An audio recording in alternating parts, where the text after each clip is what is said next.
ഞാൻ doctor Anupama R. ഞാൻ തിരുവനന്തപുരത്തെ ഗൈനക്കോളജിസ്റ്റാണ്.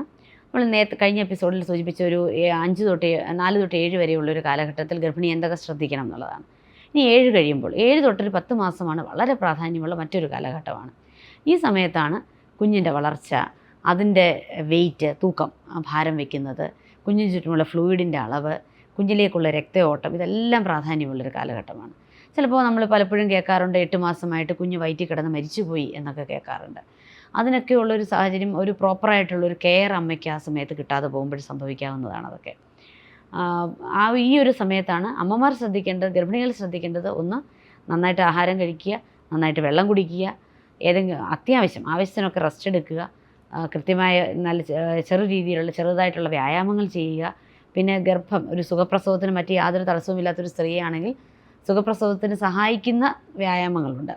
ഇപ്പോൾ നമ്മളിപ്പോൾ സ്ക്വാറ്റ്സൊക്കെ എടുക്കുക, അല്ലെങ്കിൽ കുറച്ച് നടക്കുക, പിന്നെ യോഗയിലുമൊക്കെ തന്നെ ചില എക്സസൈസസൊക്കെ നിർദ്ദേശിക്കാറുണ്ട്. ഗർഭകാല വ്യായാമങ്ങൾ പലതും ഡോക്ടറുടെ നിർദ്ദേശപ്രകാരം സ്വീകരിക്കുക, അതൊക്കെ നല്ലതാണ്. അത് നല്ലതാണെന്ന് വെച്ചാൽ ഒരു സുഖപ്രസവത്തിലേക്ക് നയിക്കാൻ അത് സഹായിക്കും. മറിച്ച് പിന്നീട് നമ്മൾ ശ്രദ്ധിക്കേണ്ട ഒരു പ്രധാനപ്പെട്ട കാര്യമാണ് അനക്കം ശ്രദ്ധിക്കുക എന്നത്. അത് കൃത്യമായിട്ട് തന്നെ ശ്രദ്ധിക്കണം. ഡെയിലി ഒരു 10-12 തവണ കുഞ്ഞ് അനങ്ങിയിരിക്കണം. അത് ആഹാരം കഴിച്ചിട്ട് ഒരു അരമണിക്കൂർ കഴിഞ്ഞിട്ട്, രാവിലെയും ഉച്ചക്കത്തെയും രാത്രിയിലത്തെ ആഹാരത്തിന് അരമണിക്കൂറിന് ശേഷം ഇടതുവശം കിടന്നിട്ട് ഒരു മണിക്കൂർ ശ്രദ്ധിക്കുക. ഉറങ്ങുമൊന്നും ചെയ്യരുത്. ആ ഒരു 1 അവർ വളരെ കെയർഫുള്ളായിട്ട് ഒബ്സർവ് ചെയ്യുക, കുഞ്ഞ് എത്ര തവണ അനങ്ങുന്നു എന്നുള്ളത്. ഇത് മിനിമം ഒരു 3-4 തവണയെങ്കിലും ഈ ഓരോ തവണ നമ്മൾ നോക്കുമ്പോഴും കുഞ്ഞ് അനങ്ങിയിരിക്കണം. ടോട്ടൽ ഒരു 12 മൂവ്മെൻറ്റ് ഒരു ദിവസം കുഞ്ഞിൻ്റെ കിട്ടിയിരിക്കണം. അത് മസ്റ്റാണ്. ഇതിലെന്തെങ്കിലും ഒരു അളവ് കുറവ് നമുക്ക് തോന്നിയാൽ ഇമ്മീഡിയറ്റ്ലി നമ്മൾ കാണിക്കുന്ന ഡോക്ടറെ കൊണ്ടേ കാണിക്കുക. കുഞ്ഞിൻ്റെ ആ ആരോഗ്യസ്ഥിതി നമ്മൾ മനസ്സിലാക്കിയിരിക്കണം. ഇങ്ങനെയൊക്കെ ശ്രദ്ധിക്കാതെ പോകുമ്പോഴാണ് ചിലപ്പോൾ കുഞ്ഞ് വയറ്റിൽ കിടന്ന് മരിച്ചുപോയി, 2 ദിവസമായി, ഒരാഴ്ചയായി, പഴകിപ്പോയി എന്നൊക്കെ പറയുന്ന സാഹചര്യങ്ങളിലേക്ക് പോകുന്നത്. അമ്മയ്ക്ക് കൃത്യമായിട്ട് ശ്രദ്ധിക്കാവുന്ന ഒരു കാര്യമാണ്. പിന്നീടുള്ളതാണ് വേദന. ഈ ഒരു സമയത്ത് മസിലുകളും നമ്മുടെ ലിഗമെൻസും ഒക്കെ വികസിക്കുന്ന സമയമായതുകൊണ്ട് അടിവയറ്റ് വേദന, നടുവിന് വേദന, കൈകാലുകൾക്ക് കഴപ്പ് ഒക്കെ വരാവുന്ന ഒരു കാലഘട്ടമാണ്. അത് പലപ്പോഴും നോർമലായിട്ട് വരുന്നതുമാകാം. അതല്ല, അത് സിവിയറായി നമുക്ക് ചെറിയ രീതിയിലുള്ള എന്തെങ്കിലും ടാബ്ലറ്റോ പാരസെറ്റമോൾ പോലുള്ള ടാബ്ലറ്റ് കഴിച്ച് കുറച്ച് റെസ്റ്റൊക്കെ എടുത്ത് ചെറിയൊരു ചൂടുവെള്ളത്തിലൊക്കെ കുളിക്കുകയൊക്കെ ചെയ്ത് ഒക്കെ മാറുന്ന വേദനയുള്ളെന്നുണ്ടെങ്കിൽ സാരമില്ല. പക്ഷെ അതിൽ കൂടുതലുണ്ടെന്നുണ്ടെങ്കിൽ തീർച്ചയായിട്ടും ഡോക്ടറെ സമീപിച്ചിരിക്കണം. പിന്നീടുള്ളതാണ് ബ്ലീഡിങ് പോലുള്ള പ്രശ്നങ്ങൾ. തീർച്ചയായിട്ടും ബ്ലീഡിങ് കണ്ടാൽ നിങ്ങൾ ആശുപത്രി പോകുന്നുള്ളത് തീർച്ചയാണ്. പിന്നെ വെള്ളം പോവുക, നമ്മൾ സൂചിപ്പിച്ചിട്ടുള്ള പോലെ തന്നെ ഒരു 8-9 മാസം കഴിഞ്ഞ് ഒരു സ്ത്രീയുടെ ഗർഭപാത്രത്തിൽ നിന്ന് പോകുന്ന വെള്ളം ശരിക്കും ഒരു കഞ്ഞിവെള്ളം പോലെ കുറച്ചുകൂടെ വൈറ്റിഷ് ആയിട്ടുള്ളൊരു വെള്ളമായിരിക്കും. മറിച്ച് ഒരു 7-9 മാസത്തിനിടയ്ക്കുള്ളതാണെങ്കിൽ ഒരു ക്ലിയർ വാട്ടർ, നമ്മുടെ കണ്ണുനീര് പോലെ വളരെ ക്ലിയർ ആയിട്ടുള്ളൊരു വെള്ളമായിരിക്കും പോകുന്നത്. അപ്പോൾ അത്തരം വെള്ളം പെട്ടെന്നായിരിക്കും അങ്ങ് പോയി നമ്മുടെ ഡ്രസ്സുകളൊക്കെ നനയുന്നതും ഉറക്കത്തിൽ സംഭവിക്കാം, ഉണർന്നിരിക്കുമ്പോൾ സംഭവിക്കാം, നടക്കുമ്പം അല്ലെങ്കിൽ എന്തെങ്കിലും ജോലി ചെയ്യുമ്പോൾ ഒക്കെ സംഭവിക്കാവുന്ന കാര്യമാണ്. അപ്പോൾ അങ്ങനെ വെള്ളം പോകുന്നുണ്ടെങ്കിലും ഉടനടി ആശുപത്രിയിൽ എത്തിച്ചേരേണ്ടതാണ്. അതൊക്കെയാണ് ആ ഒരു സമയത്ത് വരുന്ന പ്രശ്നങ്ങൾ. പിന്നെ ഡേറ്റ് അടുക്കും തോറും പറഞ്ഞ ചിലർക്ക് ഛർദ്ദിൽ വരാം, അല്ലെങ്കിൽ ചിലർക്ക് തലവേദനയും മറ്റ് ശാരീരിക പ്രശ്നങ്ങൾ വരാം. BP ചിലപ്പോൾ കൂടിയെന്നിരിക്കാം, ഷുഗർ കൂടിയെന്നിരിക്കാം ആ സമയത്ത്. ഇതൊക്കെ തീർച്ചയായിട്ടും അതിനൊരു പ്രത്യേക ഒരു പരിഗണന ആവശ്യമാണ്. മറ്റൊന്ന് നീര് വയ്ക്കുന്നതാണ്. നീര് ഭയങ്കര പേടിയാണ് ആളുകൾക്ക്. നീര് ശരിക്കും പറഞ്ഞാൽ ഒരുപാടങ്ങ് ഭയക്കേണ്ട കാര്യമൊന്നുമില്ല. ഗർഭകാലത്ത് കാലിൽ കുറച്ച് നീര് വയ്ക്കുക എന്നുള്ള വളരെ കോമൺ ആയിട്ട് വരുന്നതാണ്.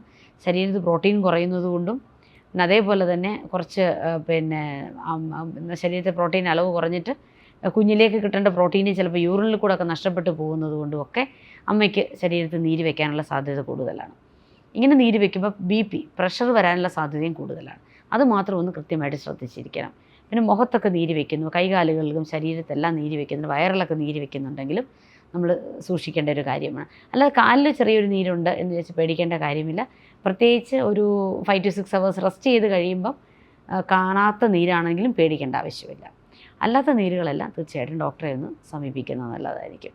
ഇത്തരം കാര്യങ്ങളാണ് ഈ പറഞ്ഞ പോലെ 7 തൊട്ട് ഒരു 10 മാസം വരെയുള്ള കാലയളവിൽ ഗർഭിണികൾ പ്രധാനമായിട്ടും ശ്രദ്ധിക്കേണ്ട കാര്യങ്ങൾ. ആഹാരം ഒത്തിരി കഴിക്കാൻ ഈ സമയത്ത് പ്രയാസമായിരിക്കും, എങ്കിലും നന്നായിട്ട് ആഹാരം കഴിക്കാൻ നോക്കുക. ഈ സമയത്ത് നമ്മൾ പോളി അൺസാച്ചുറേറ്റഡ് ഫാറ്റി ആസിഡ്സ് അല്ലെങ്കിൽ അടങ്ങിയ ആഹാരം, ഈ ഫിഷൊക്കെ, മീൻ ഒക്കെ കൂടുതൽ കഴിക്കുന്നത് നല്ലതാണ്.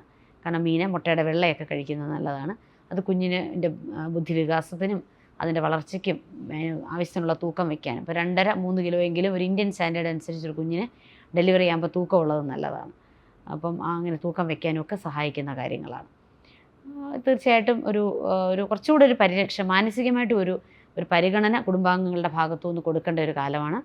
കാരണം ഗർഭകാലത്തെക്കുറിച്ച് ഒരുപാട് ആങ്സൈറ്റിയും പേടിയും പിന്നെ പ്രസവത്തെക്കുറിച്ചുള്ള ഭീതിയും ഒക്കെ ഗർഭിണിക്ക് കാണും. അത് തീർച്ചയായിട്ടും ഡോക്ടറോട് സംസാരിച്ച് നമുക്കുള്ള ഡൗട്ട്സ് കൃത്യമായിട്ട് ക്ലിയർ ചെയ്യണം.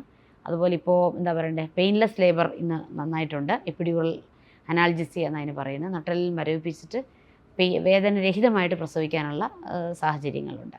അതും ശരിക്കും നിങ്ങളെ കാണിക്കുന്ന ഡോക്ടറോട് ചോദിച്ച് മനസ്സിലാക്കിയിട്ട് വേദനാരഹിതമായ പ്രസവത്തിലേക്ക് പോകുന്നത് നല്ലതാണ്. പിന്നെ അതുപോലെ പ്രസവത്തെക്കുറിച്ചും പ്രസവം കഴിഞ്ഞ അമ്മ മുലയൂട്ടുന്നതിനെക്കുറിച്ചും ഒക്കെ ഒരു അറിവ് ഈ ഒരു കാലഘട്ടത്തിൽ നേടിയെടുക്കുന്നത് നല്ലതാണ്.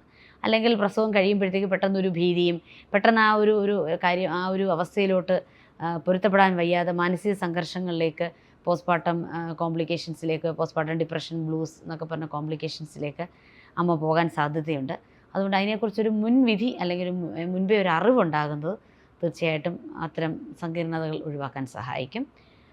പിന്നെ ഈ പറഞ്ഞ പോലെ ഏത് രീതിയിലുള്ള ഒരു ബുദ്ധിമുട്ട് തോന്നിയാലും, പ്രത്യേകിച്ച് അനക്കക്കുറവ്, പിന്നെ വെള്ളം പോവുക, വേദന, പിന്നെ കുഞ്ഞിന് ഒരു വലിപ്പക്കുറവ് അല്ലെങ്കിൽ മറ്റെന്തെങ്കിലും തലവേദനയോ മറ്റെന്തെങ്കിലും ശാരീരിക പ്രശ്നങ്ങൾ തോന്നുകയാണെങ്കിൽ ഉടനടി ഡോക്ടറെ സമീപിക്കുന്നത് തന്നെയാണ് 7 തൊട്ട് 10 മാസം വരെയുള്ള കാലയളവിൽ ഏറ്റവും അധികം ഗർഭിണിക്ക് നല്ലത്.